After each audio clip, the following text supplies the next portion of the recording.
It is great to have you back here at Coin Lady channel. My friends, we're staying in the same channel, hovering around 50 and 55 cents, and we're patiently waiting for XRP to make a breakthrough. We're sitting just above 52 cents. Not to mention how long we've spent stranded in this canal. This is going to be a thrilling period once it starts to explode, once XRP begins to go off. As soon as it occurs, all the excitement will pour in. And I am really anticipating that. At the end of 2024, this is a result of smoke.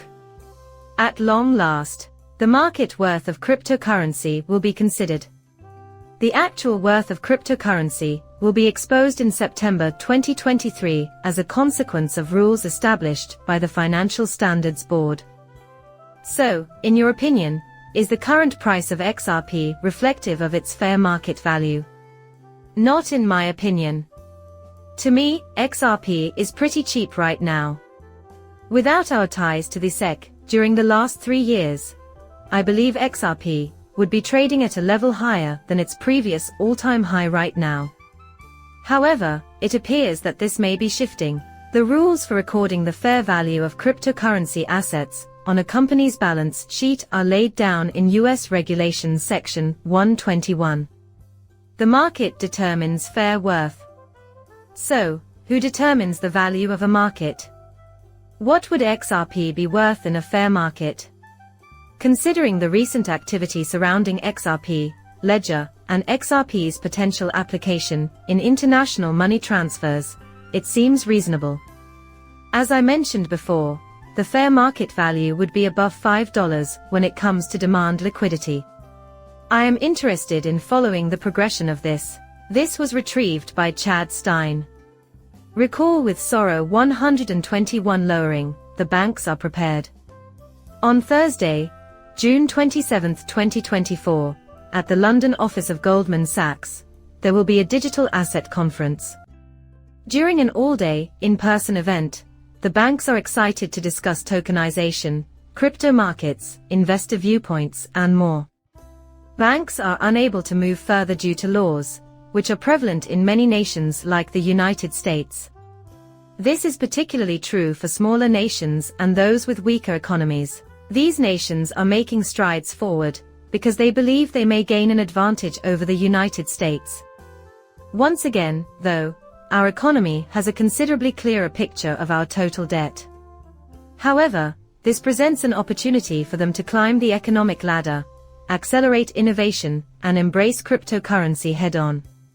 But I think Cebu 121 will redefine the laws of crypto, and it's going to be a game changer. The cryptocurrency investment firm Ripple has added $25 million to the CryptoPax coffers. A fair shake, raising the total to little over $100 million in the run-up to the November election. This is exactly what Brad stated. Ripple will aggressively engage in educating voters on the hazards of the anti-crypto stance and the role crypto will play in the future through initiatives like Fair Shake. Ripple CEO Brad Garlin-House said in a news release that the company and the cryptocurrency industry will not remain silent as long as unelected officials try to slow down the innovation and economic growth that millions of Americans benefit from. Some lawmakers are still holding on to this idea. Until we observe substantial improvement, the crypto sector plans to maintain a heavy investment in this endeavor. In 2022, I made this very same claim. I informed people in my earlier videos to hold off until the 2024 elections. A significant role will be played by crypto. I had no idea it would be this massive. I had hoped that we would receive some coverage in the national news. I was also hoping it would attract more investors to the cryptocurrency market. However, I must impart some knowledge to you in regards to Donald Trump. My prediction is that cryptocurrency will play a pivotal role in the 2024 presidential election, all because Johnny Deaton is now targeting Elizabeth Warren. By the end of the day, I believe many politicians who are against cryptocurrency will lose their seats. Perhaps Brad was attempting to sidestep the topic altogether because he knew that mentioning the possibility of a run on digital assets would lead to anarchy. Furthermore, he is probably bound by numerous non-disclosure agreements. In my opinion, it makes the money safer because it transacts within 3 seconds, and he isn't permitted to talk about certain topics. However, XRP will be kept in a secure environment. And other businesses, banks, and governments will be hosting it. It changes everything due to the fact that it answers a big problem: on-demand liquidity. This is also the case for the future collaboration between SWIFT and Ripple. For the same reason, numerous white papers from the BIS and the IMF consistently praise Ripple and XRP. Instead of a rush on digital assets, I believe a shortage of them would develop, just when people need them most, and the price would skyrocket. Who exactly sells so that others can buy from them is something we have no idea about just yet.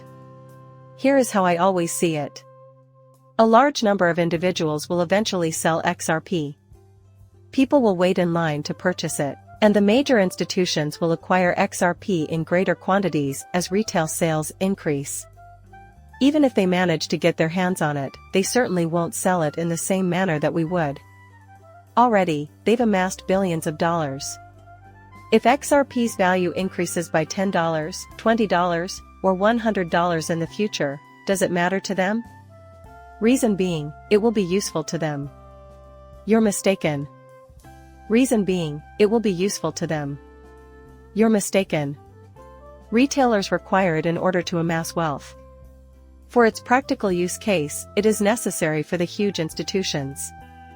Even though he isn't sure, I'm sure Brad would have liked to have the answer.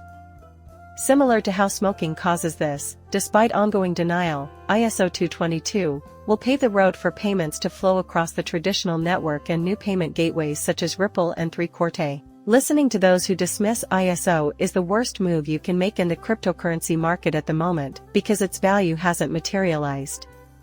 Plus, I can't help but include yet because this value will undoubtedly materialize. There is a rationale behind the inclusion and compliance of these few cryptocurrencies with ISO. Furthermore, that will significantly alter the course of events moving forward. The problem isn't that it's hard, rather, they dislike the openness and low rates since it gives them an opportunity to charge too much too late and fall behind. The banks are taking their own time to agree to terms with ISO.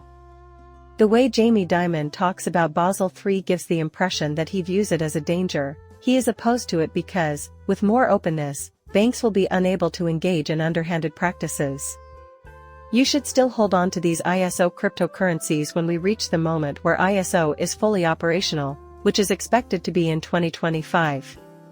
On the other hand, I believe that once the soak sets in, people will regret selling off at $10, $12, and $15 if we go through the season with a regular cycle. Unlike with regular cycles, these ISO coins are about to undergo a radical change. The inevitable pullbacks will come to an end. It will start with a little climb, then a little pullback, and then more climb.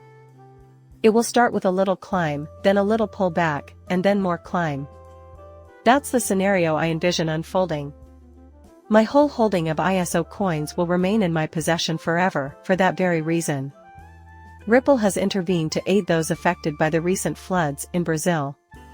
In response to the catastrophic floods in Brazil, the San Francisco-based business Ripple has pledged $100,000 to aid in the continuing relief operations. People only see the negative side of Ripple, yet like I said before, Ripple is always doing good in the world. They have ties to the WEF, you know. I see. They have ties to CBDCs. However, Ripple is also quite beneficial. Additionally, CBDCs may not be something we are fond of.